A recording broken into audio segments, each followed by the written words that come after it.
अगर आप भी चाहते हैं राकेश राज भोजपुरी म्यूजिक की चैनल से नए नए गाने सुनने के लिए इस लाल बटन को दबाकर चैनल को सब्सक्राइब करें और साथ में बेल आइकन दबाना ना भूलें।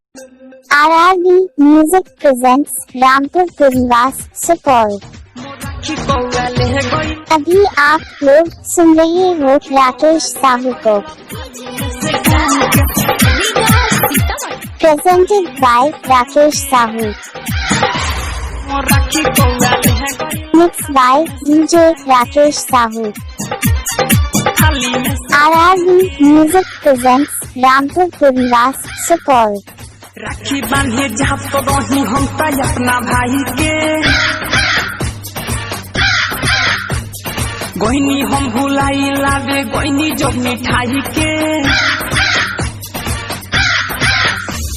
राखी बांधे जहाँ तो रही हम अपना भाई के गोइनी हम भुलाई लावे गोइनी जो मिठाई के। मोर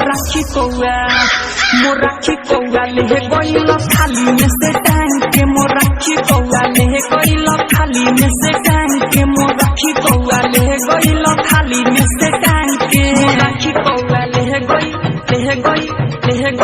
थाली में से टांग के। थाली में से टांग के। RRB music presents Rampur Puriwas Supaul. थाली में से टांग के। Singing by Rakesh Sahu. राखी कौआ ले गोइल डायरेक्टर राकेश साहू।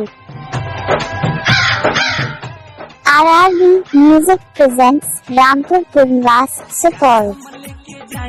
का भैया से बताई जब जई है वो सुनी तब लगी है खिसे आई। जब जई है वो सुनी तब लगी है खिसे आई। का हम लेके जाई का भैया से बताई जब जई है वो सुनी तो लगी है खिसे आई। हम थक हार गोइनी सुना वो का रास्ते महंग के। हम थक हार गोइनी सुना वो का रास्ते महंग के। मोर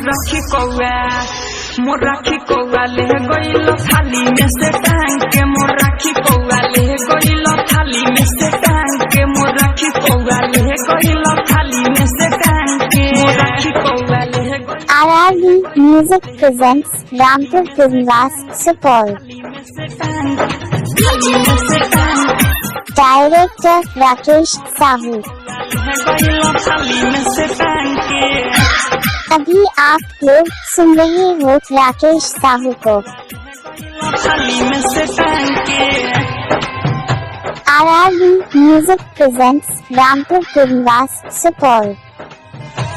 हम रही खुशहाल और भइल बुरा हाल घरे में बाडे भैया संतो सनिस लहाल। घरे में बाडे भैया संतो सनिस लहाल। हम रही खुशहाल और भइल बुरा हाल घरे में बाडे भैया संतो सनिस लहाल।